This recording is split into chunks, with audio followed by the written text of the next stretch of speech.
Hello everyone, welcome to study IQ. Study IQ के इस video में हम करेंगे ओडिशा सिविल सर्विसेज ओपीएससी के एग्जाम के एक्सपेक्टेड क्वेश्चन सेट नंबर 4। इससे पहले मैंने 3 सेट अपलोड कर दिए हैं। अगर आपने उनको नहीं देखा है तो पहले आपको वो 3 सेट देखने हैं, उसके बाद ही आपको सेट नंबर 4 देखना है। तो चलिए वीडियो को शुरू करते हैं। मैं आपको बता दूं, स्टडी आईक्यू के जो पेड कोर्सेज हैं वो आते हैं ओडिशा सिविल सर्विस एग्जाम के लिए। अगर आप उसको खरीदना चाहते हैं तो आप studyIQ.com हमारी वेबसाइट तुरंत विजिट करें। साइक्लोन यास ये अभी अभी बे ऑफ बंगाल में आया था। इसने ओडिशा को भी हिट किया, वेस्ट बंगाल को भी हिट किया। तो ये नाम कौन से कंट्री ने दिया था इसको, यास? साइक्लोन की जो नेमिंग होती है उसमें जो विभिन्न कंट्रीज हैं इंडियन ओशियन वाले, वो नेम सजेस्ट करते हैं। सो 13 कंट्रीज ने 13 नेम ईच सजेस्ट किए थे। टोटल 169 नेम्स हमारे पास हो गए थे। तो इस सीजन का जो सबसे पहला साइक्लोन आया था वो था साइक्लोन टॉक्टे। साइक्लोन टॉक्टे ने ओडिशा को अफेक्ट नहीं किया था। ये इंडिया का कोस्ट लाइन है, तो जो वेस्टर्न कोस्ट है यानी ये अरेबियन सी में आया था साइक्लोन टॉक्टे। और टॉक्टे जो नाम दिया था वो दिया था किसने? म्यांमार ने। म्यांमार जिस कंट्री को पहले बर्मा बोलते थे, और इसीलिए साइक्लोन टॉक्टे ने अफेक्ट किया था मेनली महाराष्ट्र, गुजरात जो वेस्टर्न कोस्ट पे हैं। ओडिशा ईस्टर्न कोस्ट पे है। सो बे ऑफ बंगाल में साइक्लोन आया था यास, और इसने डेफिनेटली ओडिशा को और वेस्ट बंगाल को सबसे ज्यादा अफेक्ट किया था। याद रखिए, यह नाम ओमान ने सजेस्ट किया था। ओमान का कैपिटल है मस्कट, और ओमान ने इंडिया को एक आइलैंड भी दिया है जहां पे इंडिया अपना मिलिट्री बेस बनाएगा, जिसका नाम है डुकुम आइलैंड, DUQM। ये आइलैंड इंडियन ओशियन में है। और इसका मतलब क्या होता है वर्ड यस का? तो ये इंग्लिश में इसका मतलब होता है जैस्मिन। ओडिशा के मुख्यमंत्री नवीन पटनायक के प्राइवेट सेक्रेटरी कौन है जो इन्हें रिपोर्ट करते हैं, जिनको इंटरनेशनल हॉकी फेडरेशन FIH से प्रेसिडेंट्स अवार्ड मिला है? प्रेसिडेंट कौन है इसके?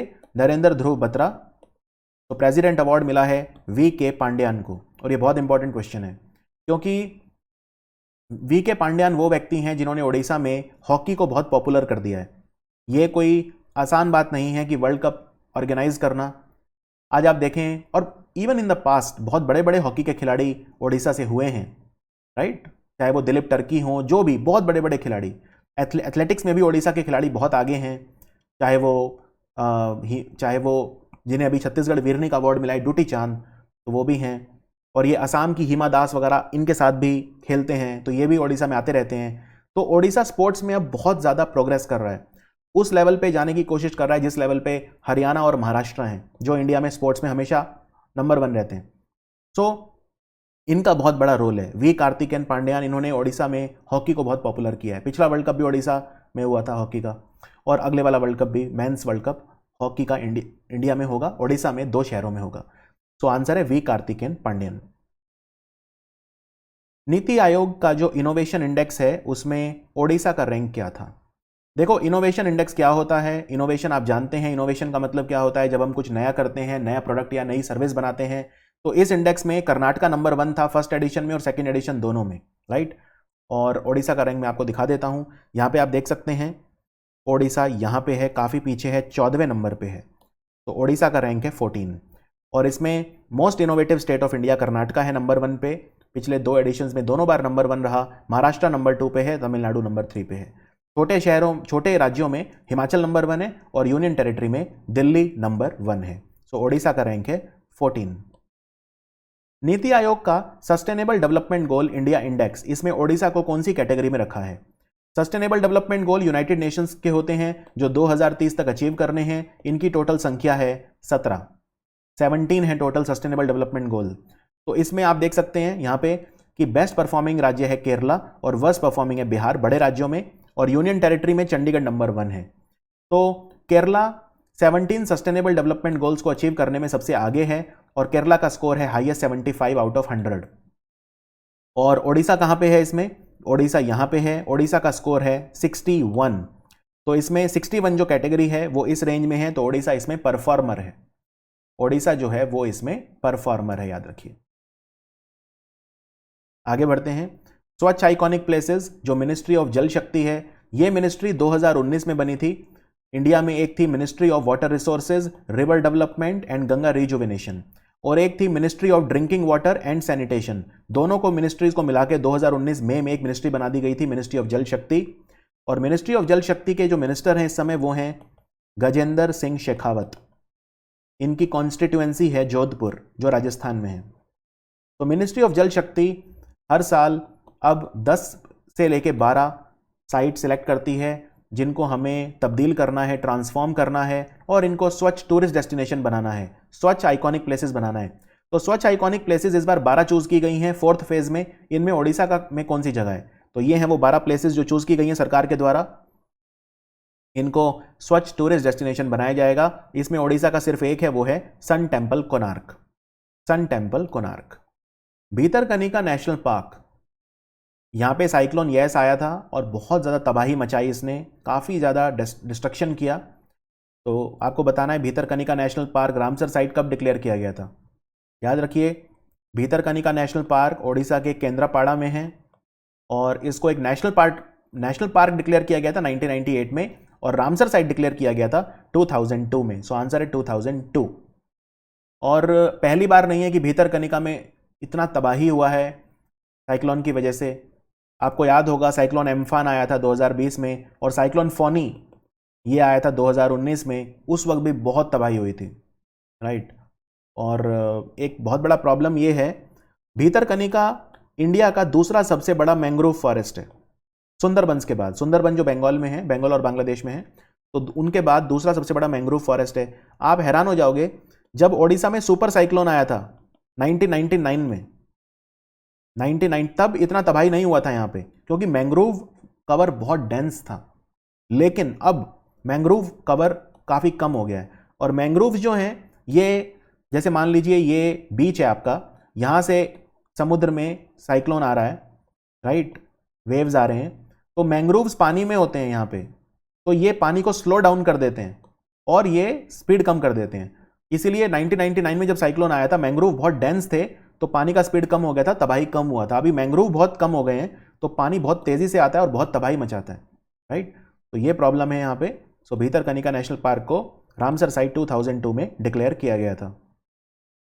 एक रिसेंट सेंसस हुआ था ओडिशा में ब्लैक बग पॉपुलेशन का, तो ओडिशा का जो ब्लैक बग पॉपुलेशन है वो डबल हो गया है पिछले 6 सालों में।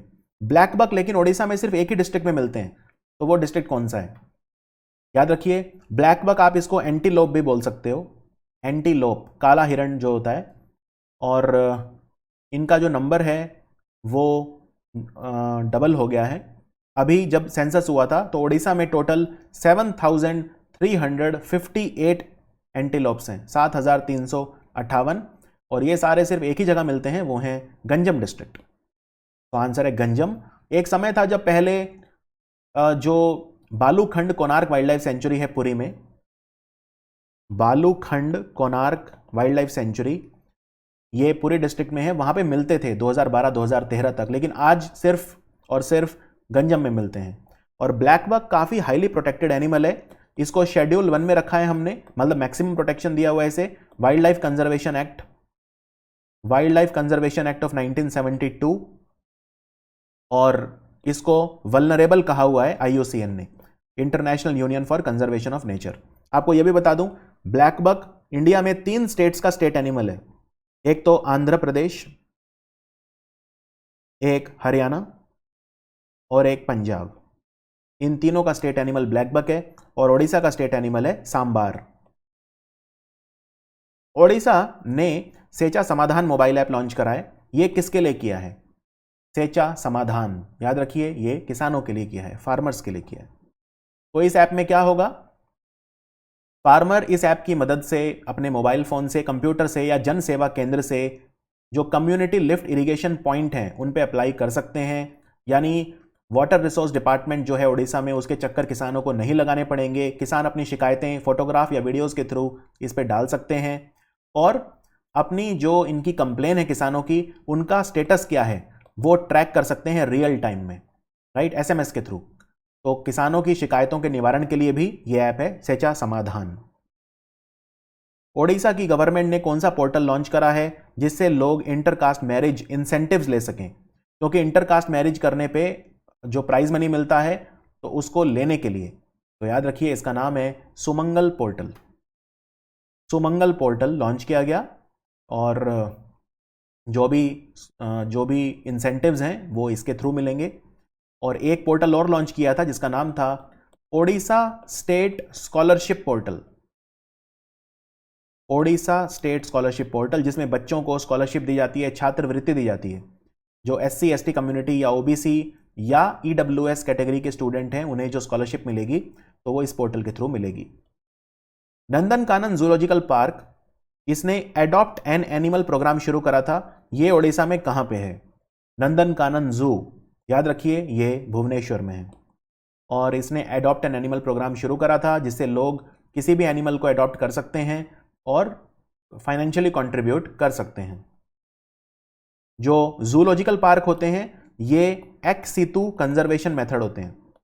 एक्स सितु मतलब होता है जब आप एनिमल को उसके नेचुरल एनवायरनमेंट में नहीं, एक आर्टिफिशियल एनवायरनमेंट में प्रोटेक्ट करते हो, कंजर्व करते हो, दैट इज कॉल्ड एक्स सितु। लेकिन जो national park, wild life sanctuary, tiger reserve, bird sanctuary, ये सब होते हैं, ये सब इन सितु होते हैं क्योंकि यहां पे एनिमल को उसके नेचुरल एनवायरनमेंट में प्रोटेक्ट किया जाता है। कौन सा पोर्टल और मोबाइल ऐप है जो ओडिशा में लॉन्च किया गया है for electricity consumer? Electricity consumer, जो बिजली है, बिजली का बिल वगैरह आपको पता चल जाएगा। सारी बिजली की सेवाएं एकदम ट्रांसपेरेंट रहेंगी। अगर आपने बिजली के दफ्तर में कोई शिकायत दर्ज करी है तो आपको उसका स्टेटस पता चलता रहेगा। कंज्यूमर्स मतलब उनको एम्पावर किया गया है। कंज्यूमर यहाँ पे 5 किलोवाट तक का नया बिजली कनेक्शन चाहते हैं तो इस पे अप्लाई कर सकते हैं।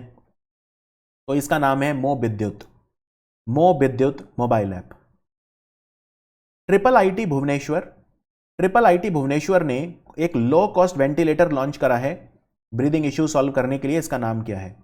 इसका नाम इन्होंने रखा है श्वासनेर, श्वासनेर। ये IIIT भुवनेश्वर है, ना कि IIT भुवनेश्वर, ठीक है, IIIT Bhubaneswar. Ministry of home affair के हिसाब से पूरे ओडिशा का जो बेस्ट पुलिस स्टेशन है वो कौन सा है? पूरे ओडिशा का जो बेस्ट पुलिस स्टेशन है, actually ministry of home affair हर साल एक लिस्ट निकालती है, ठीक है, और इस लिस्ट में जो बेस्ट पुलिस स्टेशन है हर राज्य के और पूरे इंडिया के जो टॉप 10 बेस्ट हैं वो बताए जाते हैं। तो ये पुलिस स्टेशन झारसुगुड़ा में है और इसका नाम है कोलाबीरा पुलिस स्टेशन। ये ओडिशा का, पूरे ओडिशा का बेस्ट पुलिस स्टेशन है। और ये क्या देख के डिसाइड करते हैं कि कौन सा बेस्ट है? उसमें डिजिटल टेक्नोलॉजी कितनी यूज हो रही है पुलिस स्टेशन में, वुमेन्स के लिए अलग से FIR लॉन्च रजिस्टर करवाने का सिस्टम है या नहीं, बच्चों के लिए कितना फ्रेंडली है, तो बहुत सारी चीज़ें टेस्ट होती हैं। और इंडिया के जो टॉप 10 बेस्ट हैं वो ये हैं, इनमें ओडिशा से कोई नहीं है, लेकिन इंडिया का नंबर 1 आपको याद रखना है। इंडिया का बेस्ट पुलिस स्टेशन है नोंगपोक सेकमई, जो मणिपुर में है, थूबल डिस्ट्रिक्ट में। नोंगपोक सेकमई, मणिपुर, थूबल। ओडिशा की जो गवर्नमेंट है वो 13 करोड़ पेड़ लगाएगी, सैपलिंग प्लांट करेगी। इस इनिशिएटिव का नाम क्या है? इसका नाम है सबुज उड़ीसा, सबुज उड़ीसा। लगभग 1,30,624 हेक्टेयर जमीन के ऊपर पेड़ लगाए जाएंगे। ओडिशा की गवर्नमेंट ने कौन सी स्कीम स्टार्ट करी है एग्रीकल्चर क्रेडिट देने के लिए जो लैंडलेस फार्मर हैं? क्योंकि लैंडलेस फार्मर कुछ भी कोलेटरल नहीं रख सकते, गिरवी रख के लोन नहीं ले सकते, तो इनके लिए एग्रीकल्चर क्रेडिट स्कीम स्टार्ट करी है। इसका नाम है बलराम योजना। तो आंसर है बलराम योजना। और बलराम योजना के तहत किसानों को, जो लैंडलेस फार्मर हैं जिन्हें लोन लेने में प्रॉब्लम हो रही है, उनको लोन दिया जाएगा। इससे लगभग 7 लाख किसानों को फायदा होगा जो लैंडलेस हैं ओडिशा में, राइट। ओडिशा की जो गवर्नमेंट है, मधु बाबू पेंशन योजना है ओडिशा में, जिसमें अब ट्रांसजेंडर भी एलिजिबल हैं। ट्रांसजेंडर भी इस योजना का लाभ ले पाएंगे, मधु बाबू पेंशन योजना। तो इसमें वो वुमेन जिन्होंने अपने हस्बैंड और बच्चों को, ठीक है, who lost their husband and children, और वो चिल्ड्रन जिन्होंने अपने पेरेंट्स को खो दिया कोविड-19 से, उन्हें कितने दिन के अंदर मधु बाबू पेंशन योजना के तहत मुआवजा मिल जाएगा? तो 15 दिन के अंदर उन्हें मुआवजा मिल जाएगा। अब ट्रांसजेंडर कम्युनिटी भी इसका पार्ट होगी, ये बहुत बड़ी अपडेट है। तो ये योजना है क्या, ये मैं आपको बता देता हूं। मधु बाबू पेंशन योजना जो है ट्रांसजेंडर के लिए क्या फैसिलिटी होगी इसमें 500 रुपये, 700 रुपये या 900 रुपये पर मंथ उन्हें पेंशन दी जाएगी, डिपेंडिंग ऑन कि जो ट्रांसजेंडर हैं वो कौन से कैटेगरी में आते हैं। कई कैटेगरी बनाई गई हैं। कंडीशन ये है कि जो ट्रांसजेंडर है उसकी जो एनुअल इनकम है वो 40,000 रुपये से ज़्यादा नहीं होनी चाहिए, राइट। 40,000 रुपये से ज़्यादा नहीं होनी चाहिए। तो ये ट्रांसजेंडर बेनिफिट इसमें अभी ऐड किए गए हैं। और वैसे अगर इस योजना की बात मैं करूं तो इसमें क्या बेनिफिट हैं? ये वैसे स्कीम काफ़ी पुरानी है, 2008 1 जनवरी 2008 में स्टार्ट हुई थी, भुवनेश्वर से स्टार्ट हुई थी ये। तो इसमें पर्सन जो है उसे 60 साल का होना चाहिए तभी उसे पेंशन मिलती है। और अलग अलग कैटेगरीज हैं वुमेन के लिए, leprosy patient, widow, AIDS patients, और उड़ीसा का रेजिडेंट होना चाहिए। तो कई तरह की इसमें स्लैब्स हैं और कई तरह की इसमें पेंशन कैटेगरीज हैं। तो ये है मधु बाबू पेंशन योजना, वेरी इंपॉर्टेंट। अभी अभी एक बहुत रेयर येलो टर्टल देखा गया उड़ीसा में। ये कहाँ पे देखा गया था? ये येलो टर्टल बालासोर डिस्ट्रिक्ट में देखा गया था, और इस टर्टल को बोलते हैं इंडियन फ्लैप शेल टर्टल। इसका कलर येलो क्यों है? क्योंकि एक डिजीज है इसे जिसका नाम है एल्बिनिज्म। एल्बिनिज्म।